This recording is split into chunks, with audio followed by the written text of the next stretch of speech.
Well, hello everyone, and welcome back to Just Human. And in this space, we explore what it means to live, to lead, and to love with purpose. I am your host, Jay Boykin.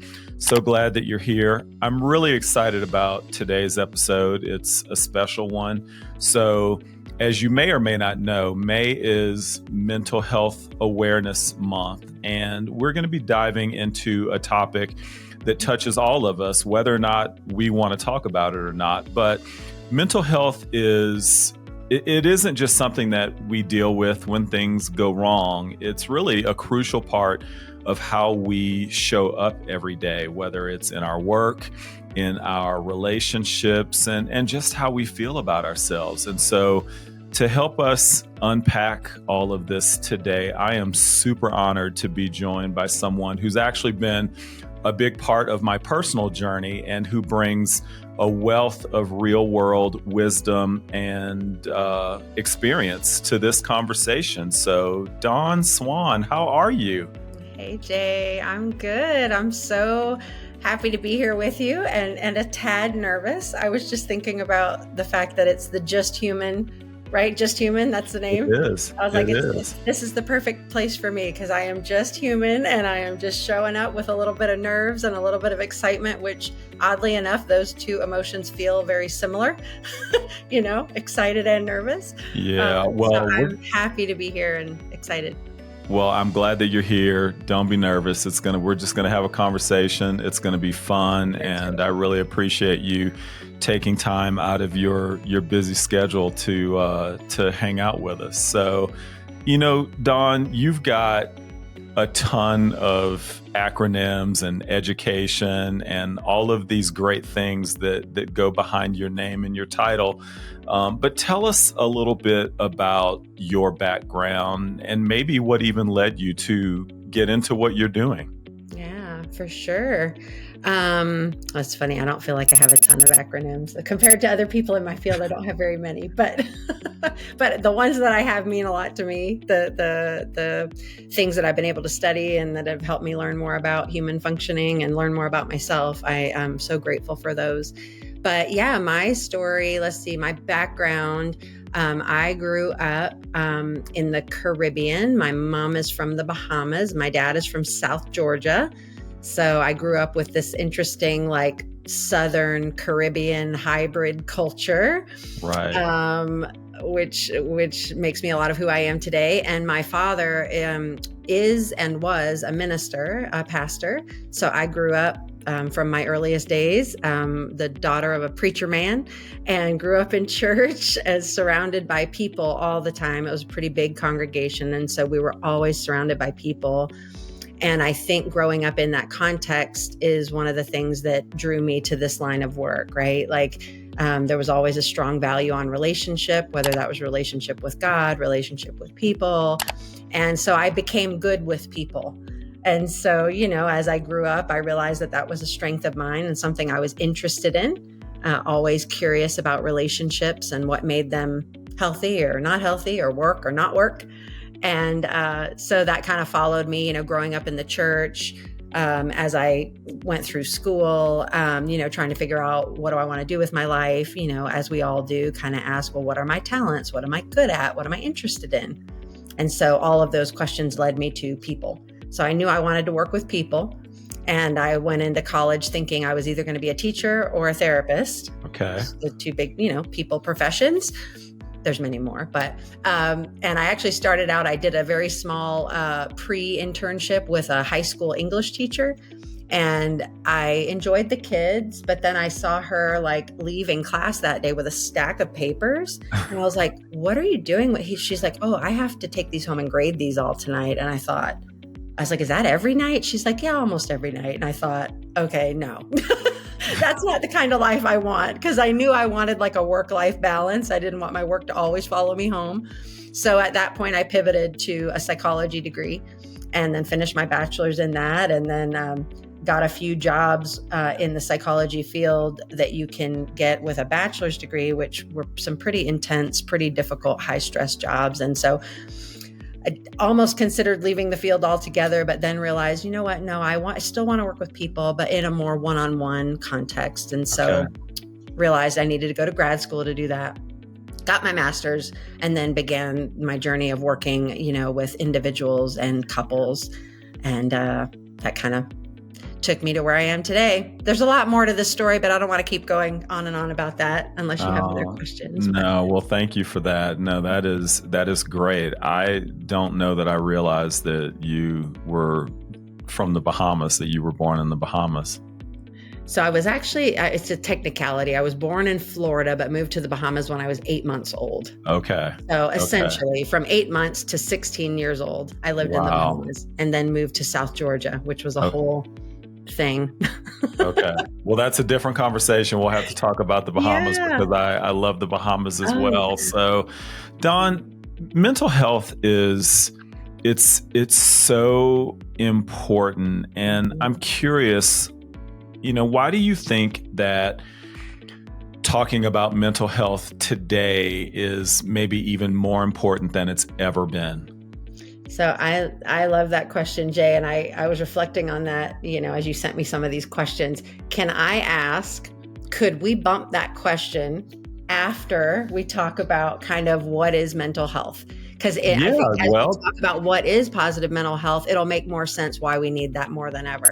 Let's do it. You run the show, Dawn. I love it. I love it. You know that. So let's talk about it. What is mental health? You go right into it. That's cool. Thank you so much. I just think it'll make more sense. So, I think for most of us, we're probably more familiar with what poor mental health looks like than, like, if somebody asked you to talk about what does poor mental health look like, it might be easier than what does good mental health look like.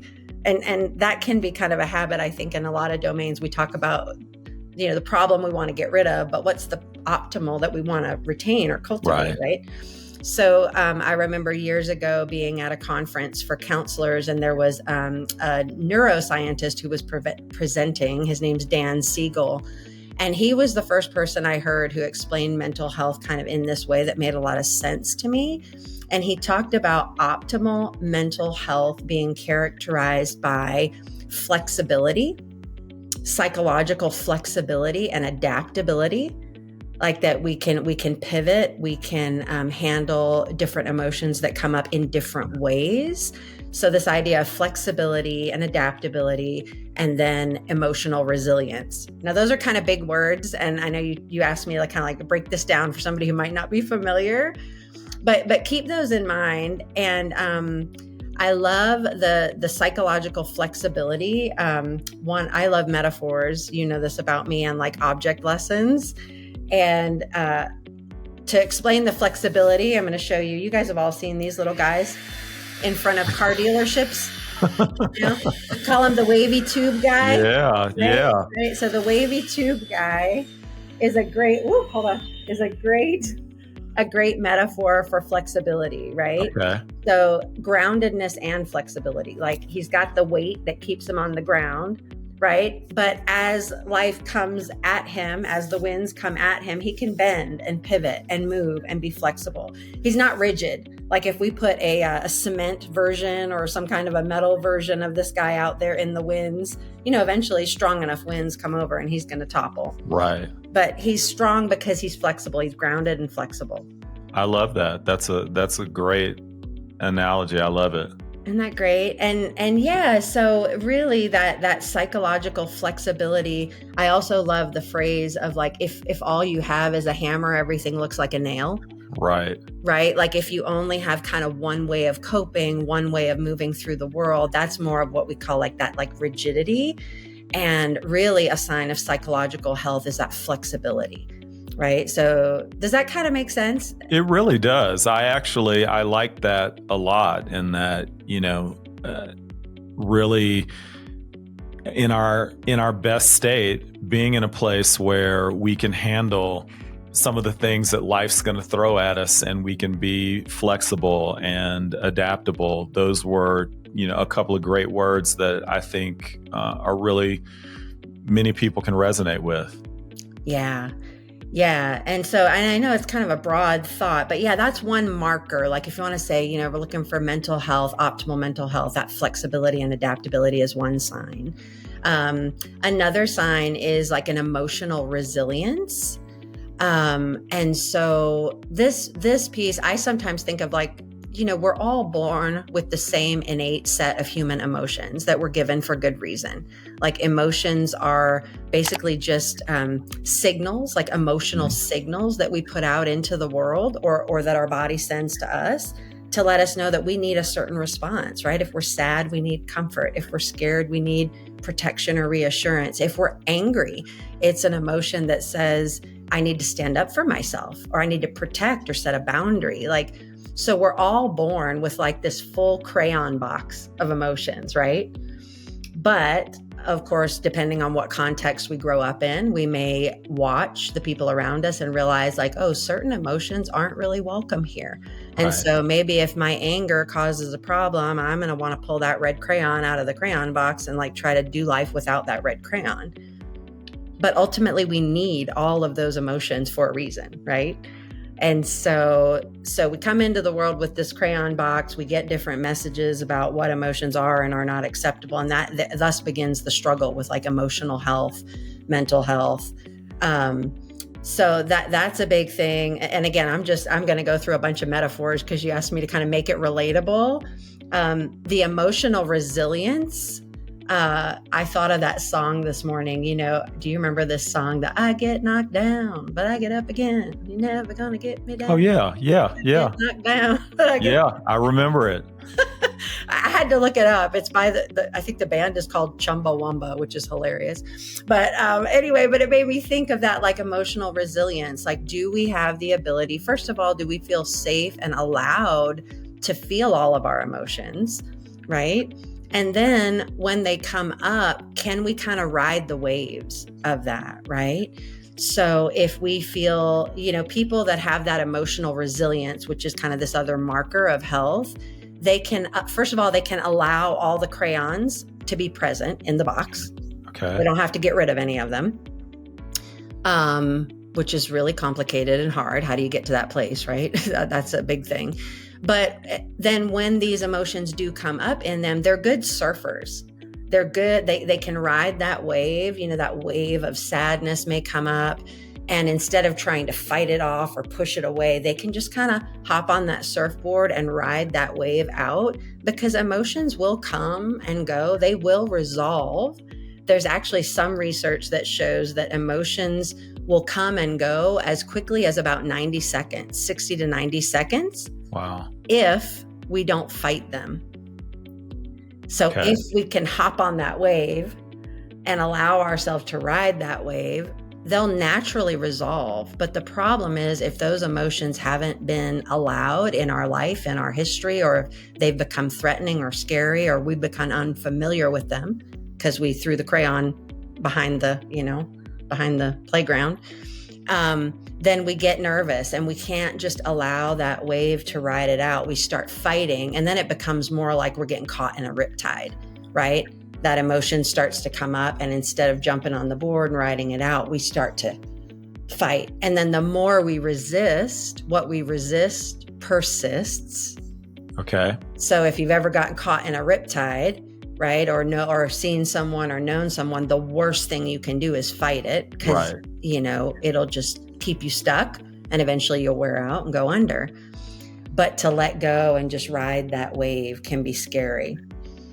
So that's I've just said a lot. Let me pause. But that was great. I want to ask you this. So you talked about the crayon box, and you talked about, you might have someone who takes a certain emotion, a certain crayon, and you throw it away because they don't want to use that one. Is it possible to have a situation where you've got a crayon that's overused, and so it's wearing down because that's the one that you default to, whether it's anger or sad, whatever the case may be, but it's overused? Absolutely. I love it. I love that you're interacting with the metaphor, because it might break down at some point, but no, you're right on. And that is, I think that would be A very common occurrence with people that are struggling with their mental health, right, is like in the act of wanting to avoid an emotion or overuse a different emotion. Like anger is a great example, right? Like most people would rather feel angry than feel vulnerable. Right. And so if we feel sad or if we feel scared, we might want to convert that into anger because anger feels more safe. It feels safer, more powerful. And so maybe that anger crayon is the one they just really want to color with all the time. Right. Right. But what we know is that those crayons we try to throw behind the playground or behind the toy box, they never really go away. They're still there. They're just underground. And when they arise, we try to fight it with anger. Right. And then that's going to get us stuck in that riptide because the sadness or the fear or whatever's under that anger is still there. And it's kind of all part of that kind of riptide, right? And the anger is not going to help us necessarily get out of that. Yeah. No matter how hard we try. So, no, that's a great point. I love that image. I'm just leaning on what you set up. You set it up really well. So, and can I drop one other thought, Jay? Because as you said that, that because the other side also, right? A lot of people are afraid of anger, right? Anger has become scary in their life. If they've been abused or maybe they had a caregiver who was very angry, they might really try to avoid anger. And so you might see somebody who shows up and presents with a lot of depression. And so they kind of may be somebody who kind of overuse that sadness and that helplessness kind of becomes the crayon that they're more familiar with. And so I wanted to point that out because, in our culture, it's easy to see people who over rely on anger, but the opposite can be true as well, right? People that are very passive that have not learned how to connect to their anger. Because again, we need anger. We need anger to help us stand up for ourselves, right? But if that was never allowed or safe, then we can fall into that other side, right? Where we over rely on the sadness and the helplessness and don't find our power. And so that leaves us out of balance. Yeah. So is it fair to say, continuing to lean on this metaphor, is that ultimately what we want to be able to do in our optimal mental health state is to create a picture that is very beautiful with all of our emotional crayons, that we don't want it to just be one thing. We want to be able to balance it out and understand that when certain things happen, that I can use it's okay to be sad or to feel sad. It's okay to have anger, as long as all of these things stay within healthy boundaries. Yes. I love it. I love it. Optimal well-being would look like a full crayon box, a picture with all the colors, right? You can kind of feel that as you think about that metaphor. Like, to me, it feels like a fully alive, fully vibrant human being, right? With all the colors. And I love it. Yeah. And so again, it's really complicated and it's very understandable too when you meet a person. That's one of my favorite parts of my job is like, if somebody doesn't want to color with that red crayon, you better believe there's a good reason. Yeah. So don't judge them for it. Just get curious, right? Why is that red crayon, if it's anger, why is that difficult for you? What comes up when you think about leaning into your anger, right? Or why is sadness? What comes up, right? So there's good reasons why people don't want to use certain crayons. And that's what I love about what I get to do is I just get to be curious and help people understand why they want to toss certain colors. And then ultimately, as they understand that, then to begin the journey back of integrating all of the colors and becoming more vibrant. That's amazing. So Dawn, easing back into the other question. So, part of what I think about and part of what I address in this entire just human philosophy that I'm leaning into is that right now, more than ever, our world feels really divided. It seems like we tend to lead with labels and titles and a lot of things that are more meant to divide us than they are to bring us together. But, as human beings, that's the thing that we all have in common to start with. That and the fact that we've got our well-being, both physical and mental, that we have to take care of. But it does feel like today that there's still a bit of stigma around mental health, but it's probably more important than it's ever been to have this conversation around mental health. Mm-hmm. Yeah.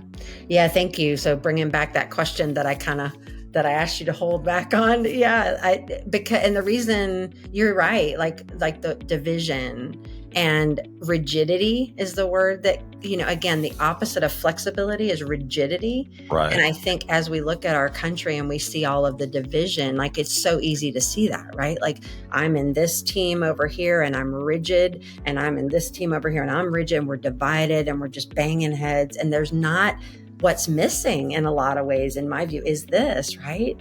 Like we don't have that ability to be flexible in the way of like, I can hold my view and my feelings about things and I can honor them at the same time as I can listen to you and try to be curious about you, even if I disagree, right? That requires a great deal of flexibility. Yes. And adaptability. And so again, yes, but if we don't have that ability within our own being, right? Like to hold that complexity within ourself, to hold that I can be angry and sad at the same time. I can be scared and embarrassed and joyful at the same time, right? I can be nervous about this podcast and excited at the same. If we can't hold these opposing views that exist within us, it's going to make it very difficult for us to hold these opposing views that exist in our culture.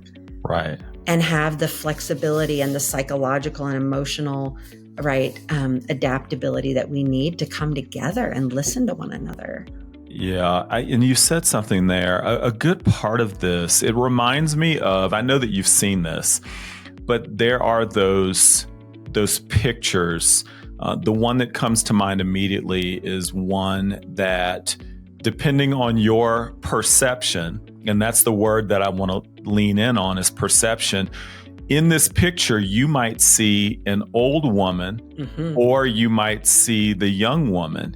And even though you might see something different than I do when you first look at that, mm-hmm. it doesn't mean that one of us is right and one of us is wrong. We just have a different perception, and our worldviews can help to define some of that. But the beauty of that perception is that both can exist. And I think that being in a situation where we can recognize, you said this beautifully, you can still hold on to those things that are important to you, while at the same time recognizing that other people might have a different perspective, a different lived experience, and that doesn't mean that theirs is wrong. It just means that theirs is different. That's right. Yeah. I think, Jay, this is good. You're like clarifying another kind of characteristic of mental health, right? Is the ability to hold two opposing truths simultaneously. To hold that complexity is a sign of maturity and a sign of mental health, I think. Yeah. When we become afraid, we become rigid, right? Like I think a lot of times in that rigidity is a fear that if I open myself up to my truth and your truth at the same time, like what's going to happen? Like I don't know how that's going to go. Right. But that is just the truth of our world, is that most often there are multiple truths happening at the same time, even within our being, right? And so if we can't come to terms with that, it's going to be really hard to do that in the world with other people, So many times in counseling, that's one of the things, ask somebody how you feel. And I'll often say it's okay to have more than one. Right. Because usually we have dueling parts of us. One part of me feels really excited about this. The other part of me is really scared, or, one part of, these two truths. And so I mean, it seems obvious why we need that in our world, right? Because with the division, that's really tearing us apart in so many ways, right? If we could be flexible, if we could listen without feeling threatened, without feeling that need to go into protect mode or criticize mode or defend mode, right? Yeah, no, that's beautiful stuff. Dawn, you mentioned counseling. And so I'm curious to get your thoughts on this. I think that some people who have not experienced any sort of counseling or therapy before might have a certain misconception that, you gotta walk in, lay on the couch and that type of thing. But, what do you think are some of the biggest misconceptions about mental health and about therapy? Yeah, I love this question. I'm probably the most excited to talk about this one. Well, the other one too, the last one we did. But so let me preface this by saying there are so many different kinds of therapists out there, right? Like there's so many different approaches to counseling and there's so many different kinds of therapists. So one of the things I always tell people is, look, you're going to encounter so many different therapists with different views and different approaches. Like if you're looking for a therapist for the first time, interview them. Like literally at most of them will give you a 15-minute free consultation call where you can pop on Zoom and just get a feel for who they are and ask them a few questions. What is your view of human growth? What is your view of how people change? So I just want to preface with that because I'm going to tell you my view of what counseling is and the most helpful view of counseling, in my opinion. But there are lots of therapists that approach therapy in different ways. So shop around is what I tell people and find somebody that their view and their approach feels congruent with what you believe and what you need. So, yeah, I love that you mentioned that, just like people would, they would interview a caregiver for their kids or another family member, or they would interview someone who's doing work around their house. I think that your advice there to, not one size fits all. So talk to a few until you find someone that you think feels good. Exactly. Yeah. And a lot of people tell me, I don't even know what kind of questions to ask, right? But just start with that. What's your approach? How do you think people grow and change? Let them tell you a little, and then listen to that gut too, right? That feeling of like, your body will let you know if this feels like a safe person for you. Yeah. If this feels like somebody you can open up with. So I don't want to spend a lot of time on that, but yeah, I really think that's important. So my view, misconceptions about counseling, growing up when I was young and even, starting to study psychology. Yeah, I think the prevailing view, even in my own mind, was you go to the expert and the expert is going to tell you what you need to do to feel better or to change whatever behavior you want to change, right? Or they're the expert, they have the information and they're going to impart that to you and you're going to take that information, use it, and then your problems are going to be fixed. Well, I remember hearing someone say one time, they're like, look, lack of information is not the problem. Like we can walk into any bookstore or any book app. I mean, the information, the books on self-help, how to change, how to improve mental health. I mean, it's not an information problem. Okay. For the most part. I mean, I'm not going to say never. Like sometimes there really are people that need, some advice. I'm not saying never, but I'm saying overall. So what I believe is that people have information. They try to use it to change a problem or change themselves, but they run into barriers. It's like, as I'm trying to put this information into practice, it's not working. I'm getting blocked.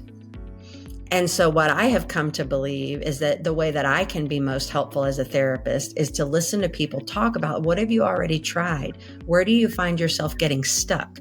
Okay, what happens when you get stuck? And then really my job becomes kind of outline the process, like a process consultant. Okay. Like, tell me the steps that you go through when you're trying to get out of this emotional moment. right? And and then I'm curious and I ask the questions, oh, when you try to get over this obstacle, these are the thoughts that come up for you. These are the feelings. What do you do when those thoughts and feelings come up? Oh, well, I sit there and I argue with myself for a little while, but eventually I start to get overwhelmed and then I go grab a drink because I just can't take it anymore. And then, okay. And then what happens after that? So really, what I see myself, a big part of my role is just to help people see and understand their process and where they're getting stuck. And then once we can see where we're getting stuck, then there's just more curiosity there around that block. Well, I wonder when you hit that block, right? And then we go deeper. So really, before I say too much else, I think one of the key roles is helping people to see where they get stuck, see what the blocks are, and then there's a process for removing those blocks. And then people can keep moving forward with the information and the path that they probably already know they need to take. Yeah. How's that fitting? That sounds great. That's actually very helpful. I'm curious as you talk about this process that you follow to help people and understanding that there's other opinions and other types of therapy, but I'm curious your thoughts here. So, again, for my audience that's listening, thank you for joining. Whether you're watching on YouTube or listening on your favorite podcast provider, we're joined today by Swan, and we're talking about mental health because May is Mental Health Awareness Month. So, Dawn, let's say that you have an individual who's listening today, and maybe they're questioning whether or not they're in that good mental health place or not. How does someone take that first step and even begin to recognize that maybe getting some assistance from someone like you could be beneficial? Mm-hmm. That's a great question. Well, I think, just to pivot off of that last thing we were discussing there, if you're finding yourself feeling stuck, like maybe there's something you've been trying to change in your life. A lot of people come in because it's a relationship that they really value, a relationship they care about. I would say that brings in probably the majority of the clients I see because there's a relationship that's suffering. Okay. And because that relationship is suffering, the person's suffering because we're relational beings. And so if there's a problem either personally or relationally that you've noticed has been around for a while and you've been hoping for it to improve, and most people are trying really hard to make things better already, and they're just hitting a wall. So if you notice that there's a problem like that, I think it'd be a great time to kind of invite an outside perspective, right? To look in with you. One of my favorite quotes is, when you're inside the jar, you can't read the label. So if you've been inside the jar working really, really hard to improve or change something and you're not seeing any movement, it might be just time to invite an outside set of eyes that can look from a different angle.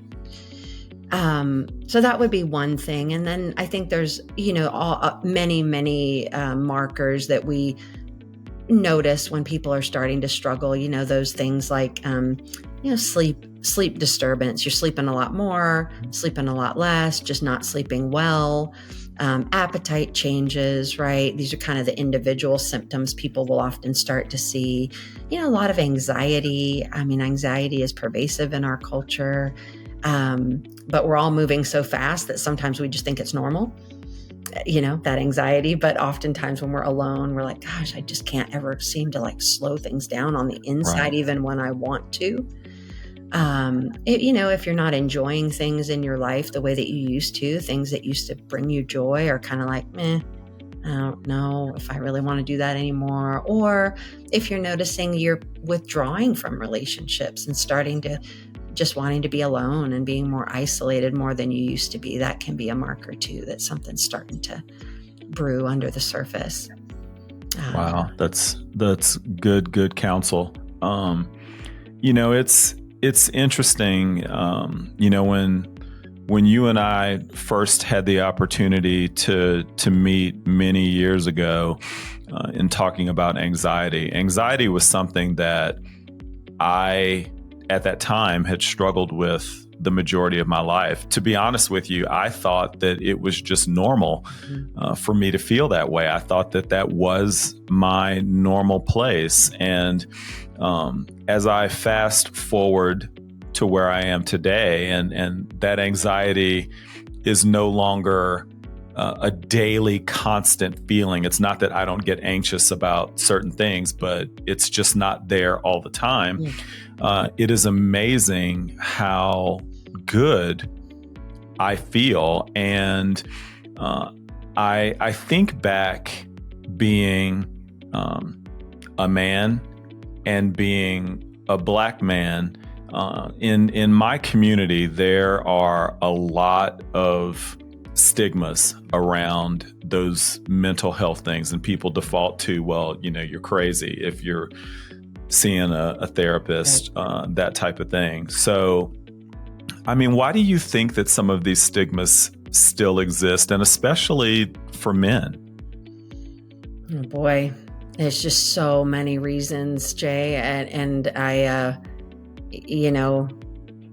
just depending on, there's just layers of context that people grow up in, right? Like you just named, your gender, your race, the environment we grew up in, what region of the country we grew up in. Did we grow up in the South? Did we grow up in the Midwest or, East Coast? Like context really matters. And so that's one of the things I think with every unique person that walks into my office, I'm always like, I want to know, tell me about your context. Tell me about the messages that those different contexts sent you about emotion, right? Because it's really the messaging the programming, the messaging that we received about emotion sticks with us. And it can stick with us for our whole life. And you're really right. I mean, I do often say to the men that come into my office is like, I'm sorry, like you've been dealt a really crappy hand, because basically what your life has taught you is suck it up, right? Like only feel these certain colors, like you're working with half a crayon box because, let's throw out fear, let's throw out sadness. Well, what else do you have to rely on? Right? You've got anxiety, you've got anger, that are acceptable and praised. Right. And, looking at our culture now, right. The overabundance of those emotions that we see that are not helping things. But yeah, there really just is. I think we've come a long way in starting to loosen and shift some of that stigma, but we've got a long ways to go. And especially, I think you were mentioning when we were first chatting today, people that are, 50 and up, right? They're still carrying the messaging of a generation that didn't really know a lot of what we know now about mental health. Right. Like they just didn't know. And that's another thing I think that's really important is like, people that grew up in families who were very dismissive of emotions or cultures, context. A lot of times those people were doing the best they could with what they had, and they just didn't know the harm that they were doing by telling little boys to suck it up and wipe it off and just get on with it, right? So for men, it is true. I mean, everybody has a hard time with this, but I do think men often have a harder time because, we haven't celebrated or honored the strength that is in vulnerability. So we really are rewriting that definition of what it means to be a strong man in our culture. And it's still being rewritten.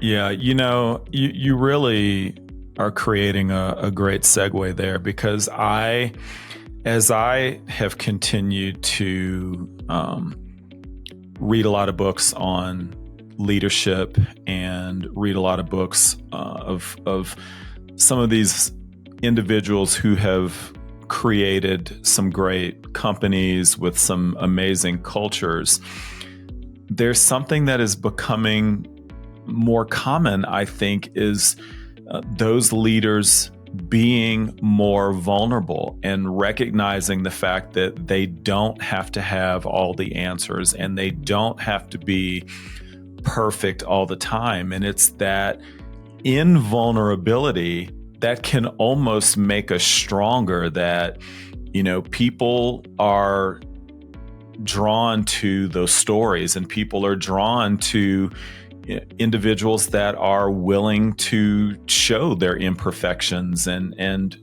people want to work for those type of people. And I think it's a great thing. So I really do think that those type of things are changing for our entire society, but definitely for men, guys who are out there listening, men who are out there listening. You don't have to be that stoic, tough guy like the movie characters that you might see. That it's okay to admit that you're sad, you're upset about something's bothering you, and be willing to share that with those around you. That invulnerability can actually be a strength. Yeah, absolutely, Jay. It's what makes us bond as a species. Is vulnerability is actually like the path to bonding relationally. And but again, I do want to honor the fact that it is so hard. Like even as we're sitting here saying this, I can imagine people being like, yeah, but you don't get it. Like if I'm vulnerable in this context, right, it's not going to go well for me.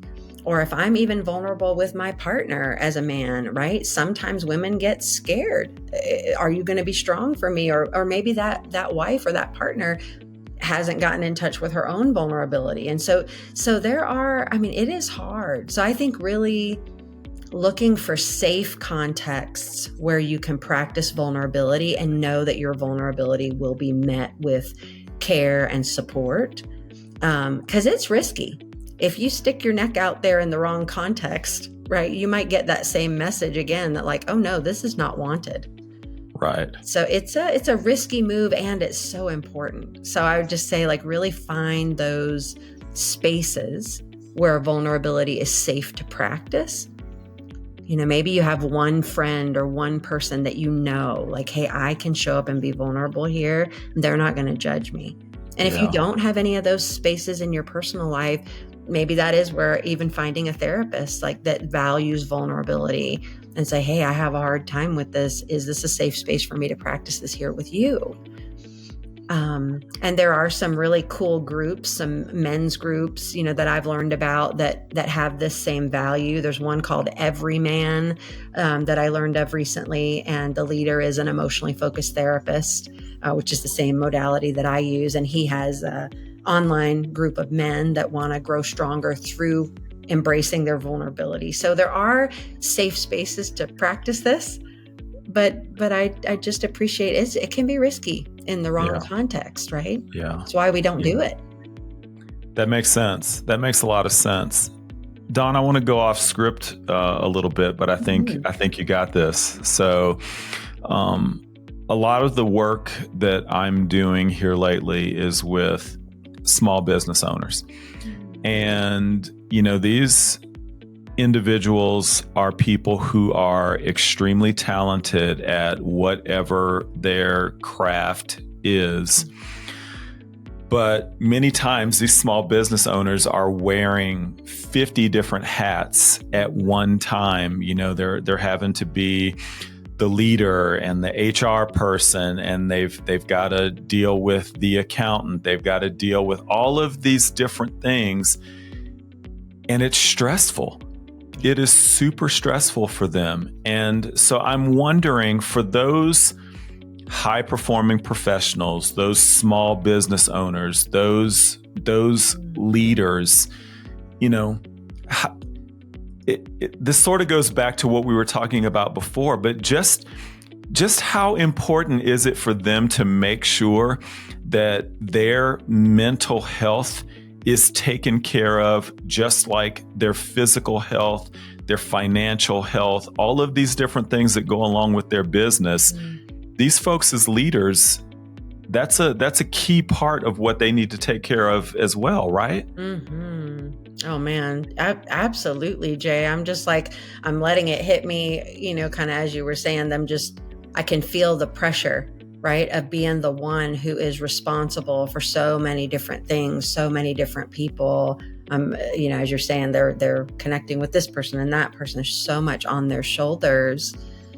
And, to show up and to be responsible requires so much energy, mentally, emotionally, physically.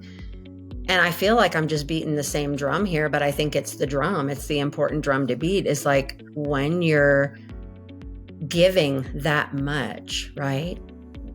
Is there a time and a place where you just get to be not responsible, to admit that maybe I'm overwhelmed, I'm overworked? Like where is that space for you, right? As this high functioning person where you can just receive care and be taken care of by yourself and by someone else.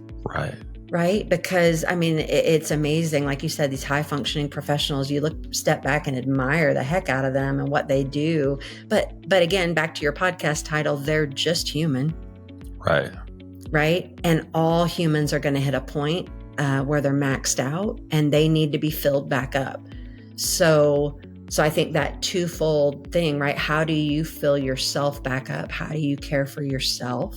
Do you know what works for you to rejuvenate, to recharge? What is that? Is that yoga? For me, I love yoga because I can show up in that classroom and I don't have to lead or guide the process like I do with my clients. I just literally surrender and I let that person just tell me what to do for a change, right? And I just follow along. It feels so good.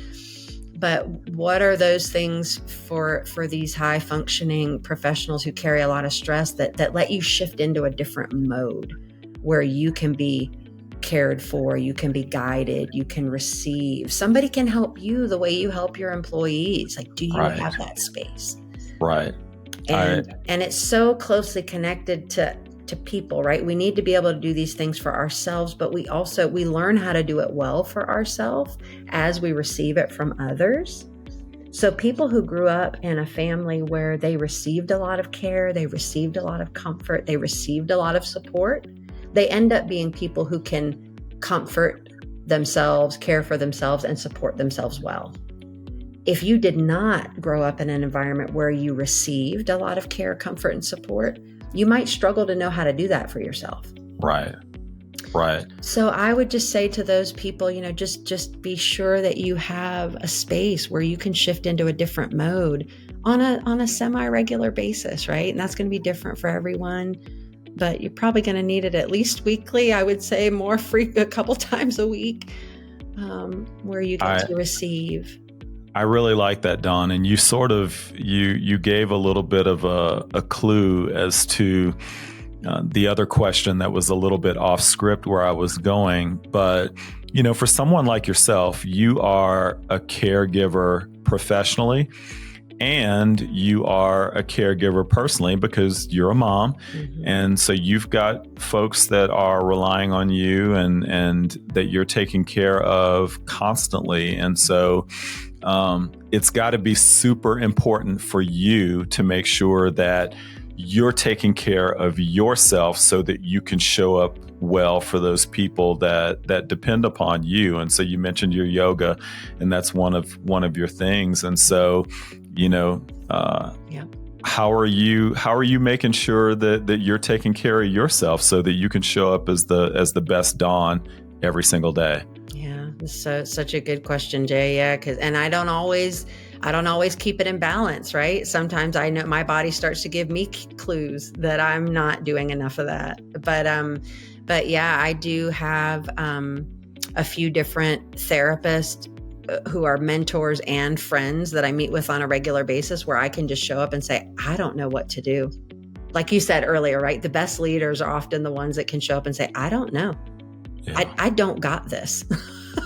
Like, in my room with the clients, I need to be the one I got you. I need to be able to reassure them I got you. But sometimes I don't feel like I got this and I need a place. And sometimes even with my clients to be like, whoa, I don't got this yet, but I think we'll get it, but I don't got it right now. Yeah. But that's awesome. For sure. I mean, I have activities like yoga that really help me, biking, but also, like I said, there's things we do alone for ourselves. And then there's relational things. And I love to share with people that I have a therapist that I work with. because like I said earlier, when you're in the jar, you can't read the label. I think all the best therapists have therapists, in my view, or have had for a large portion of their life, because it applies to us too, right? And so I have had the most amazing therapists over the years, but particularly in these last 2-3 years, I've gone through a big life transition. And that therapist, her name is Barbara, and she has allowed me to look at my crayon box, to find connection with some of the emotions that I didn't have a whole lot of connection with, to get them back in my box. And she held a lot of space for me to help me learn how to tolerate some of these emotions that I didn't ride the waves very well with certain emotions. I got caught in the riptide. And so she sat with me and we invited those emotions to come together. And she showed me that I could hold space with her and I wasn't going to drown. And through that process, I became more skilled at being able to allow that emotion to show up in me, right? We learn how to tolerate the strong emotions by doing it together first. And then that confidence kind of transfers. And then eventually we can do it by ourselves. Gotcha. So it's this very integrated dance of we need others to become strong and independent. And in our culture, right, we want to be strong and independent, but without this part, right? Yeah. But it's not how we're built biologically. It's not how we're built to function. And so I have lots of people that I lean on that help me to stay strong, and I borrow their strength, and it eventually becomes part of me. So when they're not around, I can kind of even draw on that in their absence. Yeah. That's great stuff, Dawn. So we're coming close to the end here, but I want to ask you one more question that is off script. Sure. And if it doesn't go well, I'll just have my editor edit it out. Thank you. I can take risk. Yeah. So have you seen, there's a show on Apple TV called Shrinking that's got Harrison Ford in it. Have you seen it? I've seen every episode and I love it. Okay. I was hoping that was going to be your response because we have watched the show as well. And the thing that I really enjoy about the show, and then I would love to get your perspective on it, is that, so for those that have not seen the show, without spoiling too much, so the Harrison Ford plays, he's a therapist.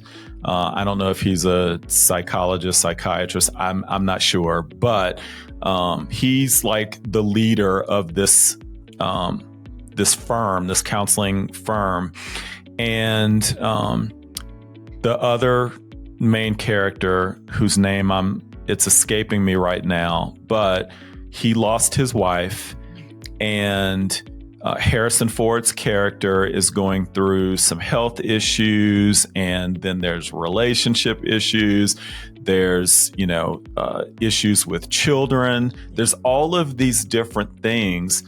And as these folks, these counselors, these therapists are helping their patients, they're also helping each other go through life. And it really goes back to one of the things that you were saying, is that we all need someone. And so they really touch on a lot of different topics in that show, be it the physical health, mental health, relationships, substance abuse. And they do it in such a way as to really make it feel very human, and that it's not taboo. And so I'm glad that it's a show that you love. I'm curious to get your thoughts on the broader topic of that show. Yeah. I absolutely love it. It's one of my favorite shows. It just normalizes therapists as real people. Like, again, I just love the name of your podcast, Jay. It just keeps coming up in my mind. He didn't tell me to plug this over and over, but it's like true. Therapists are just human.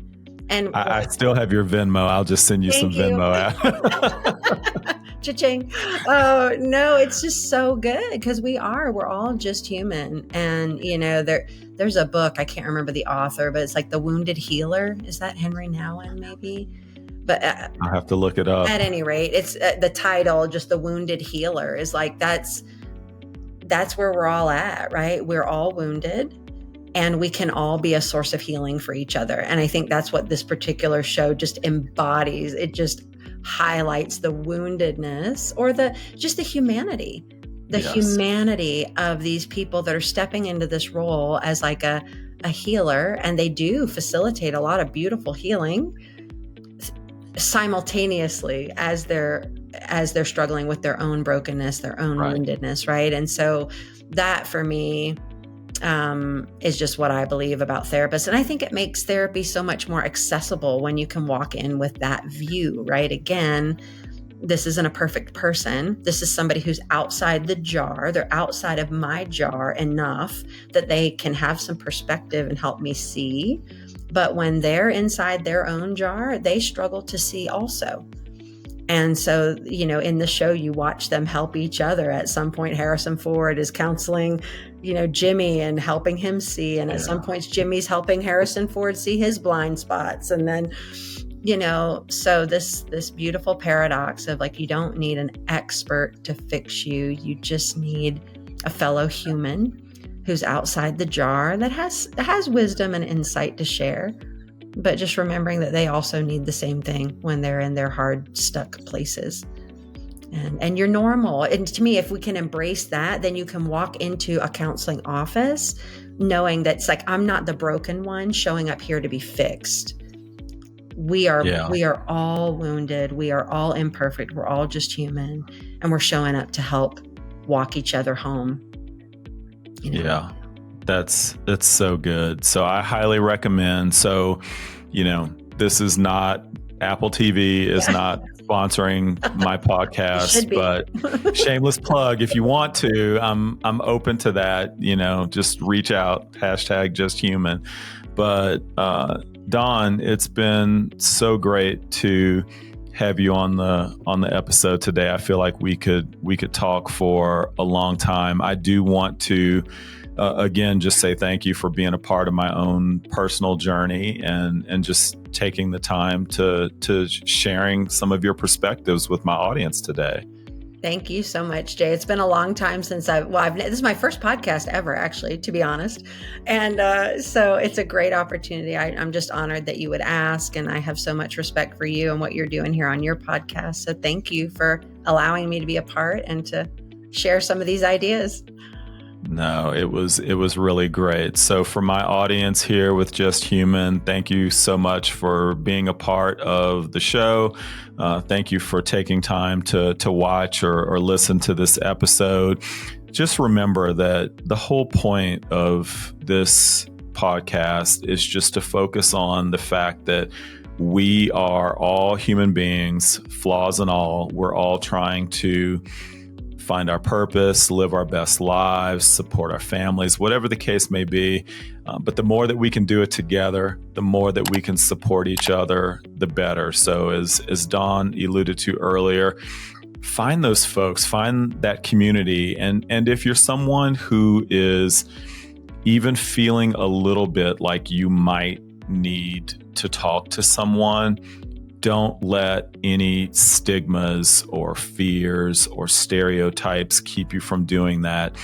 Reach out to someone, even if you start with some of the online resources that are available. Please do that. So again, thank you for joining us on Just Human. Dawn, thank you for being with us, and we will see you on the next episode. Thanks, everybody. Thank you.